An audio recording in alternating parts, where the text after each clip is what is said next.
Qatar రాజధాని దోహాపై Israel ఓ air strike చేసింది. ఈ దాడిలో ఓ బిల్డింగ్ దెబ్బతింది. హమాస్ లీడర్ల అంతమే హమాస్ పొలిటికల్ హెడ్ క్వార్టర్స్ లక్ష్యంగా ఈ అటాక్ చేశామని ఇజ్రాయెల్ ప్రకటించింది. మా దేశంపై ఇంతకు తెగిస్తారా, మీ అంతు చూస్తామని ఖతార్ బెదిరించింది. ఇక్కడే అసలు గేమ్ ఉంది. ఈ రెండు దేశాలకు అమెరికా మిత్రదేశం. దాడి చేస్తున్నామని ట్రంప్కు ఇజ్రాయెల్ చెప్పింది. కానీ ట్రంప్ మాత్రం దాడి జరిగాక ఖతార్కు చెప్పారు. ఇదెక్కడి డబుల్ గేమ్? అంతర్జాతీయంగా క్రెడిబిలిటీని ట్రంప్ ఎందుకు తగ్గించుకుంటున్నారు?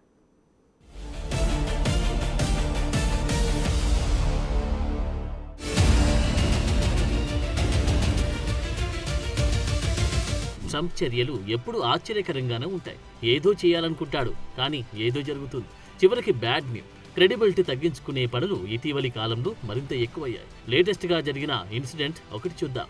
ఇది దోహాలోని Hamas political headquarters building. దీనిపై ఉన్నట్లుండి ఇజ్రాయెల్ ఎయిర్ స్ట్రైక్ చేసింది. దీని పేరు ఆపరేషన్ సమ్మిట్ ఆఫ్ ఫైర్. ఈ దాడిలో 6 మరణించగా వారిలో ఒక ఖతర్ అధికారి కూడా ఉన్నారు.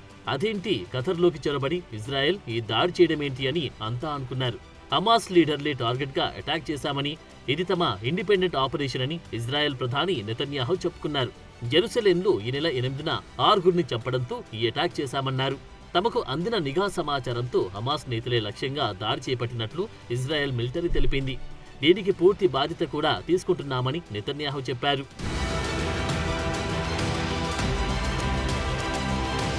పక్క దేశంపై అటాక్ చేశామని దర్జాగా నెతన్యాహు చెప్పుకుంటే సరిపోతుందా?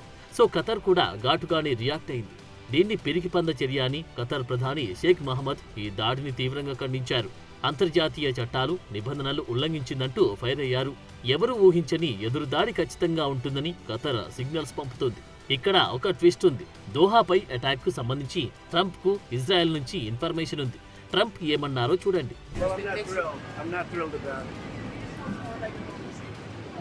I don't have to do that. I'm not thrilled about the whole situation. It's not a good situation. But I will say this, we want the hostages back, but we are not thrilled about the way that went down today.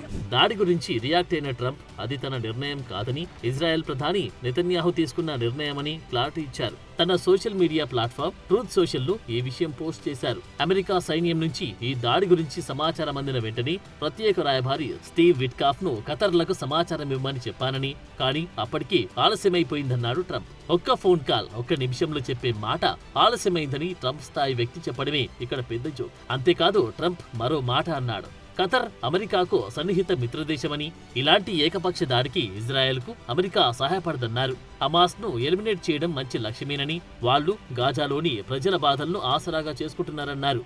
బందీలను విడుదల చేయడం మన లక్ష్యమని, కానీ ఈ దాడి పద్ధతి సరికాదని Trump చెప్పుకొచ్చారు. ఖతార్ ప్రధాని షేక్ మహమ్మద్ బిన్ అబ్దుల్ రెహమాన్ అల్తానితో మాట్లాడిన ట్రంప్ ఇలాంటివి ఖతర్ భూమిపై మళ్లీ జరగవని హామీ ఇచ్చారు. సో ఇజ్రాయెల్ అటాక్ పై ఖతర్కు సమాచారం ఇచ్చానని ట్రంప్ అంటుంటే, ఖతర్ మాత్రం ఖండించింది. తమకు ఈ దాడి గురించి ముందే సమాచారం ఇచ్చారన్న వాదనలు నిరాధారమని, దాడి జరిగినప్పుడే అమెరికా నుంచి కాల్ వచ్చిందన్నారు ఖతార్ విదేశాంగ శాఖ సలహాదారు అల్ అన్సారీ. అంటే అటాక్ సమాచారం ఇచ్చామని ట్రంప్, దాడి జరిగాక చెప్పడమేంటని ఖతర్ కౌంటర్లు నడుస్తున్నాయి. సమాచారం ఉండి కూడా ముందస్తుగా ట్రంప్ ఎందుకు చెప్పలేదన్నదే పెద్ద క్వశ్చన్. టైం అయిపోయాక చెప్పడమే ట్రంప్ డబుల్ గేమ్ ను సూచిస్తుంది. ట్రూత్ సోషల్లో ట్రంప్ చేసిన పోస్ట్ చూస్తే ఆ దాడి వెనుక నిర్ణయం తాను తీసుకోలేదు అని చెప్పడానికి చాలా కష్టపడ్డాడు.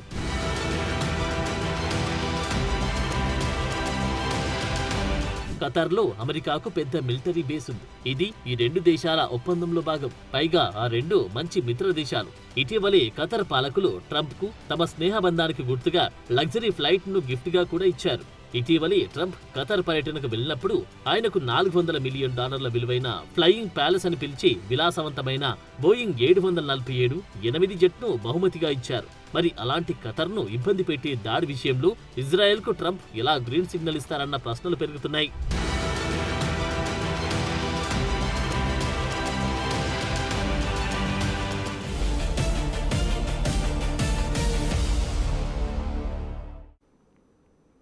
ఉక్రెయిన్ గాజా సంఘర్షణలను వెంటనే సద్దుమణిగేలా చేయాలి. అర్జెంటుగా నోబెల్ శాంతి బహుమతి పొందాలి.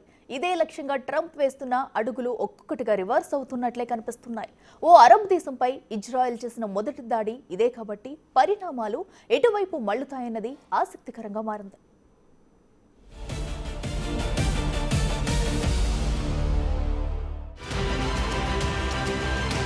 ఇటీవల మిత్ర దేశాలతో ట్రంప్ వ్యవహరిస్తున్న తీరు డిఫరెంట్గా ఉంటుంది. అందరినీ ఆశ్చర్యపరుస్తుంది.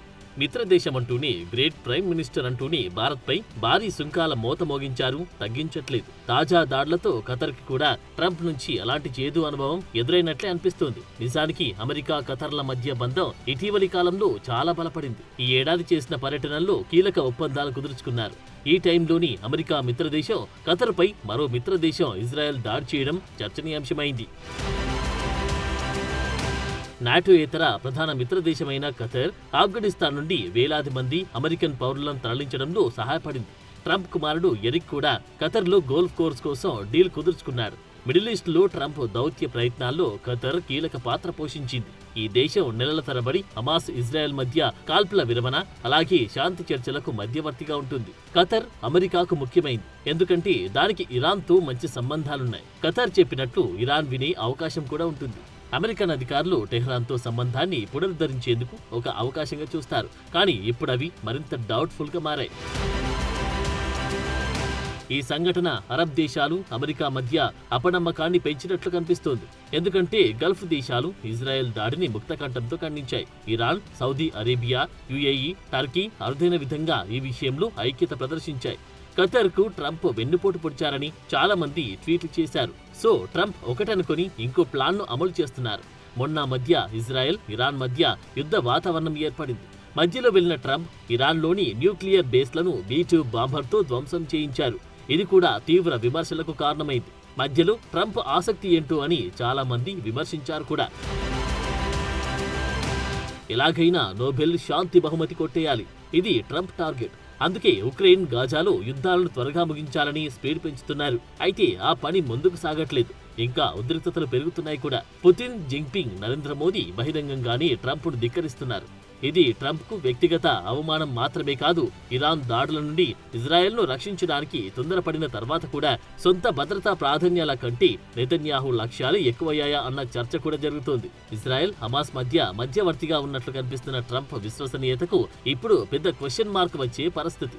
ఖతర్ శాంతి చర్చల నుంచి వైదొలిగే అవకాశం ఉండొచ్చు. పైగా ఖతర్ చెబుతున్నదేంటంటే ఇజ్రాయెల్ చాలా ఓవర్ చేస్తుందన్నారు. ఖతర్పై చేసిన దాడిలో ఇజ్రాయెల్ అమెరికా నిర్మిత F-35 ఫైటర్ జెట్స్ ను రంగంలోకి దింపినప్పుడు తమకు ఏమి తెలియదని వాదించడానికి వీల్లేకుండా పోయింది. ఈ దాడులకు ట్రంప్ గ్రీన్ సిగ్నల్ ఇచ్చారని, లేదంటే సైలెంట్ వ్యూహంతో పని కానిచ్చేశారా అన్న డౌట్లు వ్యక్తమవుతున్నాయి. గాజాలో యుద్ధాన్ని ముగించడానికి హమాస్ నిర్బంధించిన ఇజ్రాయెల్ బందీలను విడుదల చేయడానికి ప్రయత్నిస్తున్న ఏకైక దౌత్య మార్గాన్ని నడిపించే వాటిలో ఎమిరేట్ ఒకటి. ఇది US, ఇజ్రాయెల్, హమాస్తో ప్రత్యక్ష సంబంధాలు కొనసాగిస్తుంది.